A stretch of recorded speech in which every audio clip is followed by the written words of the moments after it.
Hello and welcome to another episode of Froch on Fighting with me, Carl Froch. Whilst I've got you, please hit subscribe, like and share this video. Right, so there's a big night of heavyweight boxing just been announced. What's your initial reaction? So we've got Anthony Joshua against Otto Wallin. It's not a bad fight actually, better than what I first thought when I heard about it. And you've also got Deontay Wilder fighting Joseph Parker, which is also not a bad fight, but if these fights were on their own, if you announced Anthony Joshua's fighting Otto Wallin, you'd probably say, it's not a mega fight, it's not a stadium fight, is it? But the mindset that Anthony Joshua's got, and coming off a couple of losses with Usyk, and then obviously what happened with Ruiz, I think he's still rebuilding mentally. I mean, physically, he's got what he's got. He's good enough, he's big enough, heavy enough, strong enough, but mentally, there's issues. So the Otto Wallin fight for him shouldn't be a tricky fight, but it's a test. Otto Wallin's not a bad fighter. His only losses to Tyson Fury, and he gave Fury an horrific cut above one of his eyes. And a lot argue that fight should have been stopped and he should have won. But Fury won that fight on points, quite close on some of the cards. But Otto Wallin's not bad. He's quite capable. He's just recently beaten Gassiev, so that's a good win for him. I know he's coming up from cruiserweight Gassiev, but it's a great fight.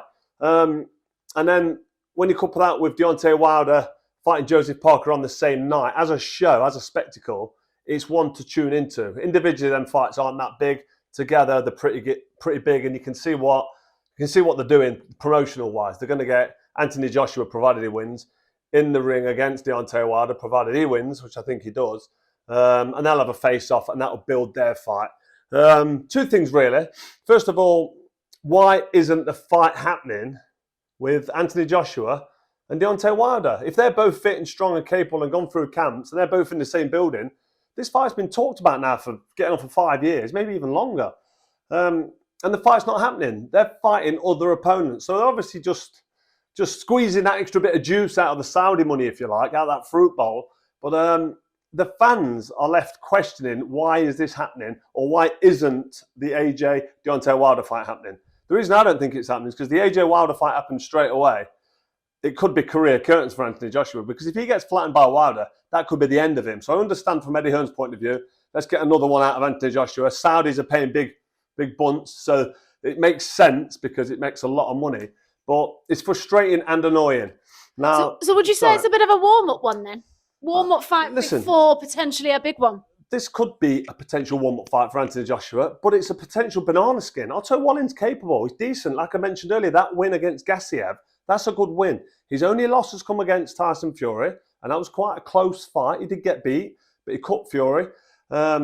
He gave him a fight, certainly, and he's improved since. So Anthony Joshua, really, got to give him his props and give him credit. He's taken a bit of a risk, because if the big money and the big paydays against Wilder, if he loses against Wallin, he's in no man's land. So you've got to give Wallin a chance, and you've got to say this fight's pretty close based on the fact that Anthony Joshua hasn't really done anything since losing to Usyk. I know he's had a couple of fights. He's recently had Helenius. Before that, it was Franklin. But he's not done anything or shown us anything that he actually belongs really at the top of world level. So if you can go in there and beat Otto Wallin in style and do the business, fair play. That builds a great fight for Wilder, provided Wilder gets the business done.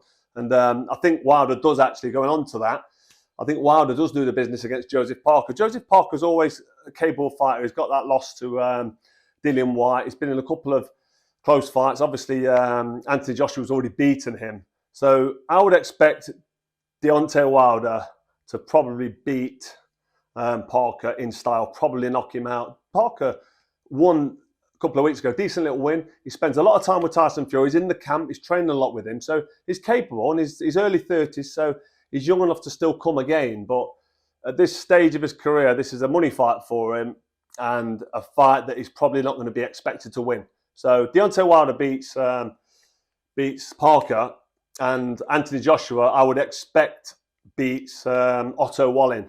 But if it doesn't, then that's real bad news. But I can see why this is happening. I can see why. I mean, I don't think it's massively innovative, and it's great big news like Bricktop suggested. It is what it is. It's a bit of a disappointment, like I said a couple of days ago on TalkSport, but it's one to tune into, it's one to watch, and it builds Anthony Joshua against Deontay Wilder even more, should they both win. Yeah, I was going to say, they're going to get them both in the ring. Hopefully they both win, and then you'll see Wilder and AJ in the ring together. Well, that's it. That's what I've wanted for ages. We want these big fights, and these big fights aren't happening. So is the Saudi Arabian money good or bad for boxing? I mean, these are happening, but why? It just begs the question, why isn't Anthony Joshua fighting Deontay Wilder straight away? They've been talking about it for ages, and I think these two really should be getting it on the 23rd of December in Saudi. That's the big fight. This is just, like I said earlier, this is just milking the cow of Saudi, just a little bit more. This is a builder, though. It's definitely a builder. Yeah, to put a positive spin on it, this will build it, but we know what Anthony Joshua's got. We've seen him. We've seen him lose. We've seen him come back from a loss. We've seen him in his last couple of warm-up fights, and I think he's ready now for a big fight. A fight with Deontay Wilder. It's really interesting and exciting, and it's not happening. And something could go wrong with Wallin against Otto Wallin, and then the fight won't happen. And these guys they're not getting any younger. So for me, the fight with Deontay Wilder should be happening straight away. It's not, so I'm going to have to get over it. But I think the general consensus is that Anthony Joshua and Deontay Wilder should be getting it on the 23rd of December.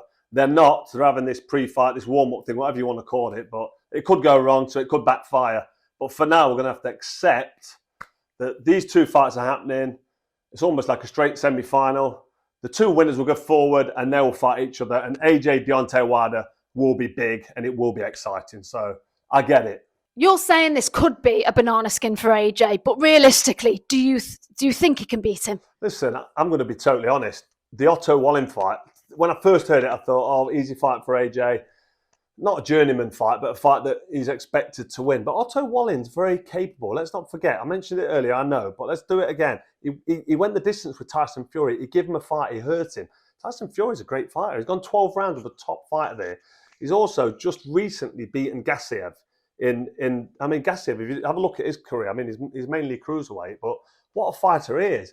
And his only loss is Fury. So if he comes and fancies the job and sticks it on Anthony Joshua, the way AJ's been performing lately and the way he's looked quite tentative in his previous fights. All right, he had that great right-hand finish against Helenius, but Helenius is old and he was absolutely knackered in that fight. And AJ hit him with a lovely right-hander, a show-reel knockout right-hander, but all the way up to the build-up to that knockout, he wasn't really doing much. He wasn't showing as much. He wasn't convincing anybody that is ready to take on the world beaters. So I can see why he's not jumping straight in there with Deontay Wilder, But yeah, I do think Otto Wallin has got a chance against Anthony Joshua. AJ is quite negative and is a bit nervous and he's going through a bit of a mental challenge when you look at him on social media and what he's been up to, living in this hole that he's been secluded to recently. He did take his mobile phone in this hole, so he wasn't that secluded, to be honest. But he's trying to do something to sort of get inside his own head and get serious about the game again.